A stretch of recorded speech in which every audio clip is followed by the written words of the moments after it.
Hello, welcome back to Bonaventure time. So today I'm continuing the medieval sweep and going through more medieval scholastic philosophers because I've been asked to do more about them. And just so you know, if you want to know more about certain groups, just message me on YouTube or make a comment. And I will do it. That's what someone did, and that's what I'm doing for the scholastics right now because I've been talking a lot about phenomenology, and I'm very happy to keep doing that. And I probably will keep doing that because I've done the most studies in phenomenology. I by no means am a phenomenologist. I don't necessarily ascribe to them. I've just done a lot of studies of them and feel comfortable around them. But I've also done studies in the scholastics, and so I'm very happy to make videos on scholasticism. So I just finished a video on Bonaventure, and I talked about introducing to his metaphysics. But I want to introduce a new scholastic philosopher, and his name. I think I've mentioned him, maybe, but I haven't talked about him in detail at all. But this is Blessed John Duns Scotus.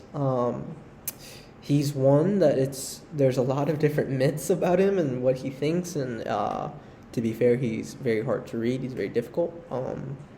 He wasn't as gifted as St. Thomas Aquinas in clarity in writing, I would say, but nonetheless, he has very important things to say, and I think it is very appropriate to talk about him in going through a scholastic sweep of philosophy.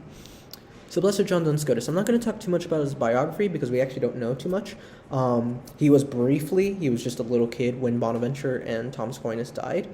So he did overlap with them very smallly. He never met either of them. But when he grew up, he joined the Franciscan order. He's from the Scotland area. And then just came into philosophy and was very brilliant.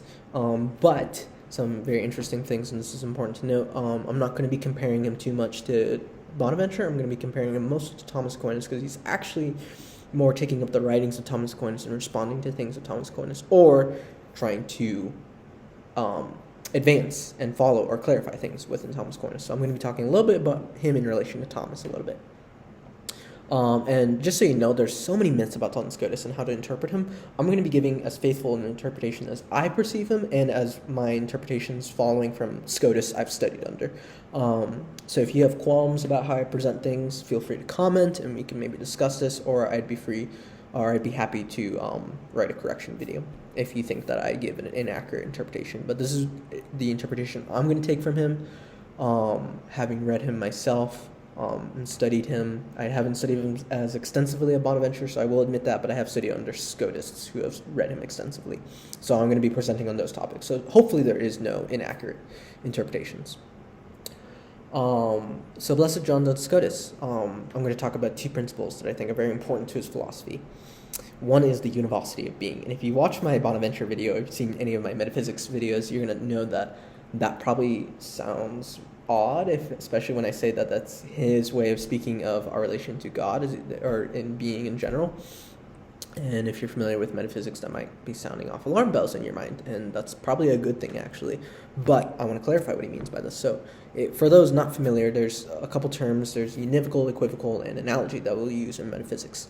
I'm not going to talk about equivocal because that's not really related to this video, but I'll explain analogy and univocal terms. Univocity basically deals with sameness in a very broad introduction. I know that's not technically metaphysically precise, but this is just an introduction. So it deals with sameness. So when you speak of univocal terms, you're speaking of something in the sameness, right? And because of that sameness, right, it's right, it's very simple. So if I said I speak of a univocity of being, I am simply speaking of a sameness between beings. Whereas if I'm speaking of analogy, like Thomas Aquinas or Aristotle, right, if I speak of analogy of being, which you see in the first 12 questions of Thomas Aquinas' Summa, what it simply means is you can speak of them similarly, but there's a clear difference between them, right? And analogy just indicates what analogy means in common English usage. You're speaking of it in analogous terms, right? So if I speak of being, right, I can posit being, but I can also posit being in a sense through analogy of God as the absolute being, but there's no sameness between that. Whereas univocal typically would speak of a sameness of being, right? So if I talked about, say, matter between another human to another human, I'm speaking univocally, right? I'm speaking of sameness and matter, although, again, technically that's not metaphysically precise if you know metaphysics, but that's just my example. So univocity speaks of sameness, analogy speaks of differences, but also positing us participation in the same reality, right? That's something very key. And so Aquinas, when he speaks of analogy of being in our relation to God, is we're participating in the same reality. It's not that we're the same as God, right? He avoids that by speaking of analogy. But, and by the way, this is kind of similar to Bonaventure's exemplary cause. Bonaventure speaks of analogy through exemplary causation. But, right, there's a certain resemblance, to use Bonaventuran language, but by speaking of analogous, right, it's clearly indicating that you can't speak of them in the same terms. Whereas univocal, right, is different in the sense that you're speaking them in the same terms. Okay.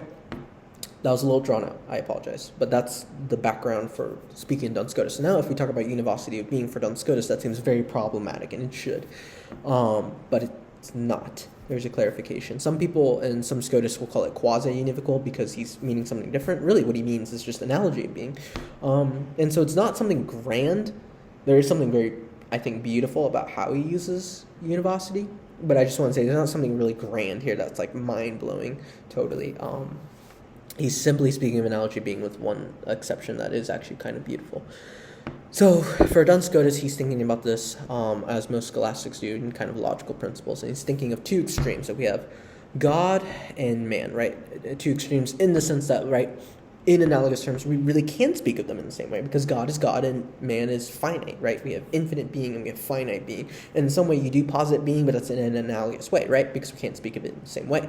However, Duns Scotus, what he means by univocity of being is he wants to think about this, okay, if we think about being, we posit something in a sense that is negative. There's something in theology that we call negative theology. First, so Thomas Aquinas, you're just saying God is not this, God is not that, because you can't really say God is this because you can't comprehend what God is, right? But for Duns Scotus, he actually wants to start with a positive principle, but in a different way, conceptually versus reality, right? Because if you think about this example. God, right, cause all things to exist. So in some ways, you can speak of God existing. In another way, you can think of man existing, right? And so, instead of just speaking about this analogous way, we can talk about a sort of univocal principle here in the sense that God is not existing, man is not existing, right? So there's a similar conceptual similarity between our relation to non-being, right? This is just an example. This is not exactly what Duns Scotus says. Right? And in some ways, it's not just speaking of analogy, but conceptually speaking, you're speaking of a univocal positive principle, right? And I realize this is kind of difficult. The scholastics are very precise, and they get a little more difficult. So this is a little more difficult. I apologize. I'm trying my best to make this as clear and introductory as possible. But right, you posit something positive in univocal. But there's a difference between conception and reality, right? Think about this. If we have the conception of building a house, there's the plans. And in many ways, that plan is very similar to the actual house, right? Conceptually in my mind and the reality of the house. But in another sense, they're different, right? Because it's only thinking about conceptually. It's not the same as reality of the house, right? And Kant would disagree with this, and I think Kant's wrong about this. Right, what's conceptually speaking is different from reality. Right, if you think about the plans, the plan in the conception in my mind is not the actual house. Right, I hope you can see that. And it wasn't like Kant just missed that. Kant has a whole philosophy that I can't go into right now. But right, Duns Scotus is basically speaking of this in a conceptual way. We can think about the idea that our relation to non-being is in a positive univocal way. Right. God's relation to non-being. I hope that makes sense, right? And so his univocity of being ends up just being the same as analogy of being, but what's different, and I think quite beautiful, is he starts with a positive principle before he goes into the abstracting and going into negative theology and going to what God is. Not because he's, right, you can't really positively say something that God is because you can't comprehend God, but in some way, in a conceptual way, you can posit a univocal principle that starts positively. So that's what's different about this from merely just saying it's Aquinas' analogy being. Actually, Scotus starts with a positive principle, right? Speaking in a quasi-univocal way. I think quasi is helpful to put in front of it. In speaking in a quasi-univocal way, posits a positive principle in some way conceptually, and then once you move into the reality and abstract all these things, you come to negative theology. So it's very similar to analogy of being. I hope that becomes evident why that's similar to analogy of being, because he just ends up going into negative theology. But I hope you also can see why there is just a slight difference, and in some ways there is sort of originality to Duns Scotus's quasi-univocal principle. And I think it's very, I do admit, I think it's very, I think it's very confusing that he uses univocity, and I think that's why many Scotists today will use quasi-univocal. But that's his univocity being, and I hope you realize that that's actually not wrong. He doesn't say anything wrong. He's not anthropomorphizing God. I hope you can see how he avoids that problem. But he's also not speaking, right, and it's similar to Bonaventure, although I personally like Bonaventure's exemplary causation better. Right, I think it's a little more clear. But Duns Scotus is not wrong, right, to say that, right? I hope you see that he's not falling into anthropomorphism, nor is he elevating humans to the nature of God, right? You either, because the problem with pure univocity of being in its strict sense metaphysically would just say you either bring God down to our level or we bring ourselves up to God's level. And I hope you see that that's not what Duns Scotus is doing. There's actually something very similar to analogy being, but there's also some beautiful application. Okay, so that's the first thing. Univocity of being, kind of talking about that for Duns Scotus. And by the way, a lot more could be said about Duns Scotus. This is just an introductory video introducing him into scholastic philosophy. A lot more can be said, so if you want to learn more about him, comment. I admit I focus more on Bonaventure and Aquinas and Augustine and Hugh of St. Victor and Peter Lombard, so I'm not as familiar with Duns Scotus other than, more common principles in him, but so I will let you know if I just can't talk about it and just refer to other Scotists. Okay, so that's one principle I want to talk about. Another thing I want to talk about that's very interesting, but also rather vague, is Duns Scotus's Hacceity. That's what it is in Greek, or if you want to use like an ecclesiastical sort of pronunciation of Latin, the Hacceitas. So the Hacceitas or the Hacceity. What that simply means roughly in English is like a thisness. And this is something very interesting for Duns Scotus. When he wants to talk about the principle of individuality, if you're not familiar, that's the principle of what makes something something, or what individuates something from all other things. The Thomist would answer that it's matter. It's not what constitutes your individuation. They're not saying, so like for humans, matter, right, would be our body. They're not simply saying, oh, your body constitutes what makes you you. No, that's very reductionistic, and I've heard people say that that's what the Thomists say. That's not what they say. Thomas is very reverent towards the human person. What he's simply saying, though, and he's following an Aristotelian physics, is that matter causes individuation, right? Because you think about it, right, the form animates the matter, but the matter in its certain way is shaped by the form. So it's not the form, because that would be problematic if you're familiar with scholastic metaphysics, because to say the form individuates the person would mean that the soul is different for every human person, but that would break universality. But to say that the matter causes individuation is simply saying that this matter is different from that matter in that sense. But Duns Scotus finds this kind of not reductionistic, but he thinks more could be said. And for him, there's some animating principle that there has to be a thisness to each thing. But he doesn't, what's interesting is he doesn't just apply this to humans, he applies this to everything. So there's a thisness or Hacceity for the rock that makes it this rock. There's a Hacceity for a tree apart from the other tree that makes it that this tree has its treeness, thisness, versus that tree right next to it, even though they have a common genus and species, right? He still holds that. I'm just going to make that clear. He still holds that. He's not a nominalist. I know some people think he's a nominalist. He's not. His Hacceity is simply showing some principle that shows thisness to it. And maybe you're thinking right now, isn't that kind of vague? Maybe I'm not explaining this that well. It's really vague for Duns Scotus. It's really just this principle of individuation. But it doesn't make you you. It just individuates you, which is a complex metaphysical problem, one that people are still trying to work on, and I'm actually working on it. article on it right now. On individuation. It's a very interesting thing. I think if you look at it historically, it's very interesting. Like a fun fact, Edith Stein became very interested with Duns Scotus' Hacceity in her days of psychology before she was introduced to the scholastic philosophy. She developed the idea of the kern, which I talked about in other videos, and maybe you're thinking this is kind of similar. It is actually very similar. So when Edith Stein became familiar with scholastic philosophy, she was very much interested, as you can imagine, with Scotus' Hacceity, although she, like myself and even some Scotus, remarked that it's incredibly vague and he doesn't really work out what is Hacceity that much.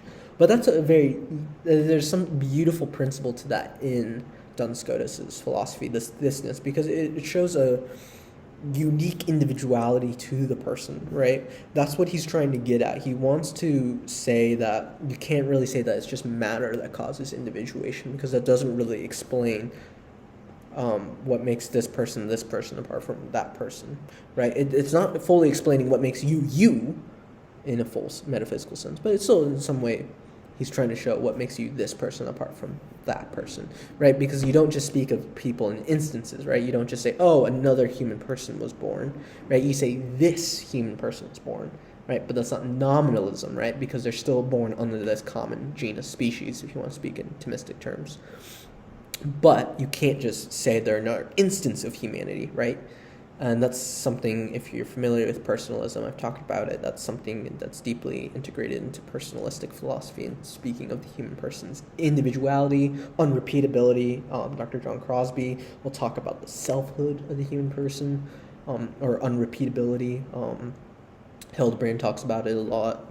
A lot of personalist philosophers talk about it. So there's something very unique in Duns Scotus' Hacceity that actually I think is very interesting for personalist philosophy. But it is rather vague. But I think there's something very fascinating. I'd actually be very curious to hear you comment about it. There's something super fascinating because you start wondering, like, what is the thisness? What is the thisness of this? But again, it's very odd because he applies it to all things, like objects, like rocks, trees, and etc. But there's something very fascinating about that, and I think there is something beautiful though about it. But it's attractive in one way for philosophers, although for some it's not. But for me, I think there's some attractive it's a very attractive principle, but I think why I'm very interested in principle individuation is because I find very similar concepts in it with Edith Stein's kern, which I'm very much, as I've said over these videos, very much immersed and interested in the philosophy of Edith Stein. So I'm not going to go into Edith Stein now, although I want to. That is Duns Scotus. Those are, again, that's a very brief, very, very brief introduction to Duns Scotus. But that's two main principles in this philosophy that I think are very important: the Hacceity and the Univocity of being, or I could say quasi-univocal principle of being. And so I hope that helps, and I hope that wasn't too confusing. I know Duns Scotus can be very confusing if you ever attempted to read them, but I hope that helps in some way and at least introduces who I think ought to be introduced in scholastic philosophy. And when we think of scholastic philosophy, I know we think about Thomas Aquinas primarily, and if we don't just think of Thomas Aquinas, we think of Bonaventure, but I think you have to think of people like Duns Scotus, who did contribute a lot of things in philosophy and certainly influenced later philosophers. So I think he was very important, and I think it's appropriate to introduce him, even if it's just a couple concepts. So I hope you at least learned something here today. Comment below if you have questions or you have critiques. We can have conversations about Duns Scotus and maybe interpret Hacceity differently, or maybe you interpret Univocity as something differently. I'd be very curious to hear, and comment if you want different scholastic philosophers. I hope you learned something. I hope this helps. Please like it. Please share it. Please subscribe if you haven't, and God bless.